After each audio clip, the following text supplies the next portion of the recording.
मेरे जिगरी दोस्तों, और बताइए, पढ़ाई लिखाई बढ़िया चल रहा है? तो आज हम बात करेंगे, बोर्ड की तैयारी शुरू हो चुकी में समान हिंदी के बारे में, और इसके अलावा साहित्यिक हिंदी। बहुत ज़्यादा अंतर नहीं होता है सामान्य और साहित्यिक हिंदी में। तो केवल आज हम बात करेंगे साहित्यिक हिंदी। उसमें हम कुछ वेरिएशन बता देंगे, क्या बदलाव, कितना पढ़ना पड़ता है और क्लास 12th में। तो सबसे पहले आपके एक पेपर एनालिसिस करते हैं, और ये के 100 पूर्णांक के नंबर होते हैं, पता ही है आप लोग को, होते हैं ना। इसमें आपको समय देंगे कितने घंटे, 3 घंटे 15 मिनट दिया जाएगा, 15 मिनट पढ़ने के लिए दिया जाएगा, ठीक है। और इसमें 2 खंड होंगे, हिंदी में क्या होंगे, 2 खंड होंगे, चाहे साहित्यिक हिंदी लेंगे चाहे समान हिंदी लेंगे, ठीक है। बहुत थोड़ा अंतर होता है, ज़्यादा अंतर नहीं होता है। चलिए खंड क में देख लेते हैं साहित्यिक हिंदी के बारे में। देखिए खंड क में जाएंगे तो प्रश्न संख्या 1 और प्रश्न संख्या 2, प्रश्न संख्या 1 आएगा, प्रश्न संख्या 2 आएगा, ठीक है। प्रश्न संख्या 1 में आपको बहुविकल्पी प्रश्न रहेंगे, और प्रश्न संख्या 2 में भी बहुविकल्पी प्रश्न रहेंगे, और इसमें 5-5 बहुविकल्पी प्रश्न आएंगे। उसमें से एक टिक लगाना रहता है, कौन सही है कौन नहीं सही है, ठीक है। तो एक आएगा गद्य से, दूसरा आएगा पद्य से आएगा, ठीक है। अब आ जाइए, तीसरा जो क्वेश्चन आएंगे, गद्यांश पर आधारित निम्नलिखित प्रश्नों को उत्तर दीजिए। जो गद्यांश रहेंगे, गद्यांश हो रहा है ना, जो आप गद्य गद्य पढ़ता है ना, उसमें 2 दे दिए रहेंगे, उसमें से एक करना रहेगा। तो कह रहा है कि इसमें आपको 5 दूना 10 नंबर प्राप्त होंगे।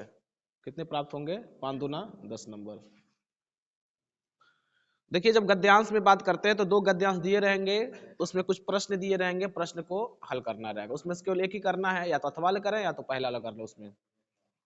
इसी प्रकार जब प्रश्न संख्या 4 में जाएंगे, प्रश्न संख्या 4 में, तो पद्यांश पर आधारित निम्नलिखित प्रश्नों को उत्तर देना है, ठीक है। तो 2 दिए रहेगा, भी 10 नंबर का होगा, करना रहेगा या तो नहीं करना रहेगा। मतलब देखो, एक पहला करें या तो दूसरा करें। बोला किताब पेपर दीजिए हमको, हाँ, ठीक है। इसी तरह से दिए रहेंगे। अगर हम बात करते हैं अगला क्वेश्चन, कर लेंगे ना, इसको पढ़ाना पड़ेगा, बताना पड़ेगा, 10 नंबर इसमें है। अब आ जाता है आपका, निम्नलिखित में से किसी एक लेखक का जीवन परिचय देते हुए उनकी प्रमुख रचनाओं का उल्लेख करना है, और लगभग अधिकतम 80 शब्द लिखना है, 80 शब्द लिखना है। इसमें 3 देंगे या 4 भी दे सकते हैं, 3 में से एक को करना रहेगा। जैसे किसी का लेखक का जीवन परिचय और उसका साहित्यिक उपलब्धियों के बारे में बताना पड़ता है। उसके साथ जब प्रश्न नंबर 5 ख में जाएंगे तो वहां पर आपको कवि का साहित्यिक परिचय लिखना पड़ेगा। कवि, कवि तो लेखक का, तो उसमें 5 नंबर मिलेंगे, और उसका साहित्यिक परिचय, जीवन परिचय, प्रमुख कृतियों का क्या करना था, उल्लेख करना था, ठीक है। उसके बाद आप जाएंगे यहाँ पर प्रश्न संख्या 6 में, प्रश्न संख्या 6 में, तो इसमें 2 चीजें हैं, या तो पंचलाइट कहानी का कथा वस्तु लिखना है, या तो लाठी कहानी का तत्वों पर प्रकाश डालना है। तो ध्यान दीजिएगा, पंचलाइट अथवा बहादुर आ जाएगा, कहानी बार बताएगा। पंचलाइट पढ़े होंगे, नहीं पढ़ेंगे एक बार पढ़ा देंगे। बहादुर कहानी क्या करेंगे, पढ़ा देंगे, बता देंगे, पढ़ लीजिए इसको। इसमें देखिए क्या करिए, कहानी लिखिएगा, कथा वस्तु लिखिएगा, उद्देश्य मत लिखिएगा। उद्देश्य थोड़ा कठिन होता है, उसमें क्या बताया गया लेखक ने, लेकिन कहानी जब लिखेंगे तो बेटर तरीके से लिख लेंगे। फिर 7वां जो क्वेश्चन में आएगा, स्वपठी खंडकाव्य कथा किसी एक खंड के प्रश्न का उत्तर देना है अधिकतम। तो आपको खंडकाव्य में क्या पढ़ना है, त्यागपति पढ़ना है। ये 5वां जो क्वेश्चन आएगा, त्यागपति, खंडकाव्य की कथा वस्तु संक्षेप में लिखना है। त्यागपति, त्याग के पथ पर चलने वाला, ये कहानी सुने होंगे, राजवर्धन, ठीक है, हर्षवर्धन और प्रभाकर वर्धन की, उनकी बहन थी, राजश्री थी, पूरी कहानी है। इसके बाद पढ़ लेंगे एक बार ध्यान से, हम पढ़ा देंगे, बता देंगे, ठीक है, पेपर तक सब तैयार करा देंगे। उसके बाद जाते हैं खंड ख में।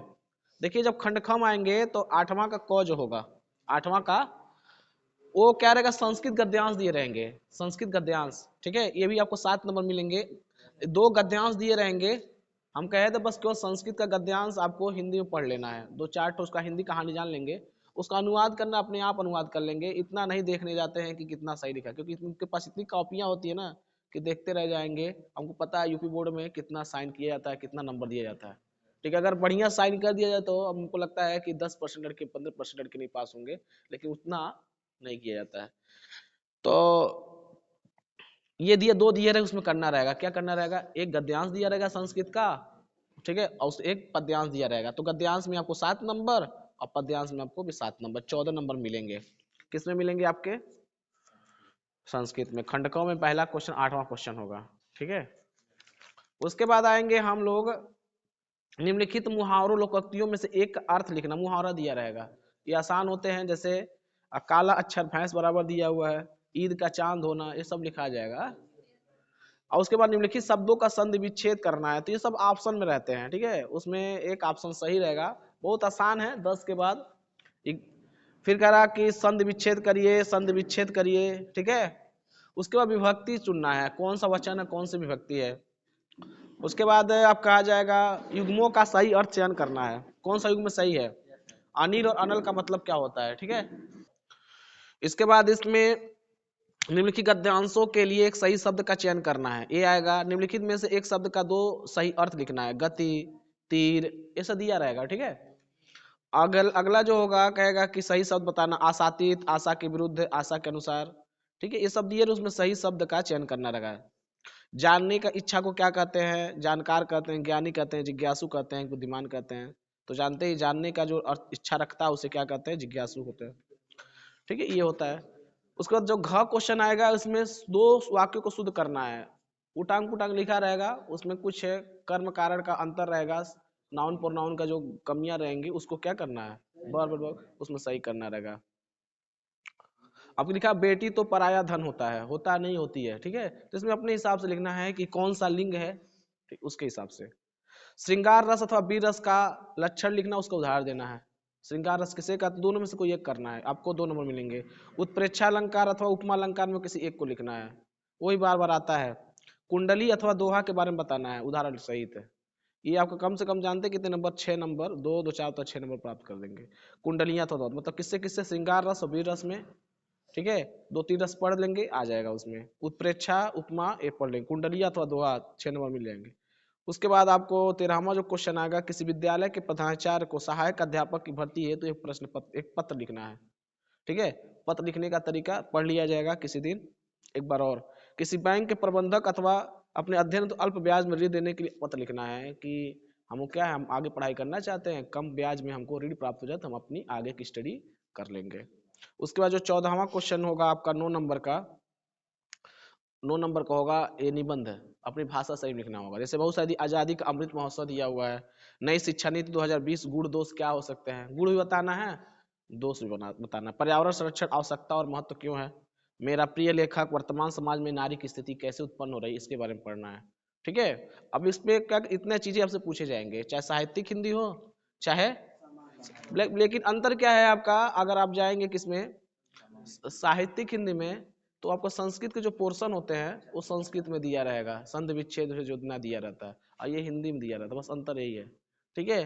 थोड़ा बढ़ जाते हैं। और उसके बाद जो है आपका अनुवाद करने के है, संस्कृत उत्तर देने, जैसे सामान्य हिंदी में संस्कृत उत्तर देने के लिए नहीं आते हैं, लेकिन इसमें आते हैं, ठीक है। अब इसमें आपको हम क्या करेंगे, एक दिन बैठ करके क्या क्या पढ़ना है, कैसे पढ़ना है वो बता देंगे। हाँ बोलिए। जिला वाइज, जिला वाइज नहीं, जिला वाइज नहीं आता, इसमें आप जब पत्र लिखेंगे तो उसमें हो सकता है। हाँ जिला वाइज बताए तो हैं आपका, ये त्यागपथी, त्यागपथी आपको पढ़ना है।